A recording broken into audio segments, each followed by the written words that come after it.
Dosa yang paling menghalang satu orang untuk masuk syurga dan dapat redha Allah, dosa dengan manusia.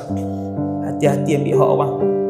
Biar hidup susah, jangan sampai ambil hak orang lain. Sebab tu Nabi kata, sampai muflis orang tu ketika mana nama dia dipanggil, buku amalan dia dibentangkan, dia tak pernah tinggal semayang. Dengar Nabi sebut, tak pernah tinggal semayang, tak pernah tinggal puasa. Satu kumpulan di padang mahsyar, nama dia kumpulan geng muflis. Cuma yang peliknya, mereka ni tak pernah tinggal semayang, tak pernah tinggal puasa Ramadan, tak pernah tinggal zakat. Tapi bila mana nama mereka dipanggil, timbang amalan mereka, pahala mereka banyak. Pahala mereka banyak sebab mereka tak pernah tinggal tuntutan kewajipan.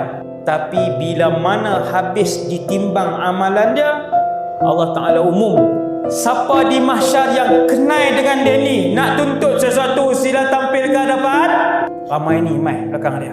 Dulu dia yang saja bagi kerja banyak kat saya, padahal ada staff lain. Sebab dia dengki, dia bagi kat saya kerja banyak, saya nak tuntut hari ni.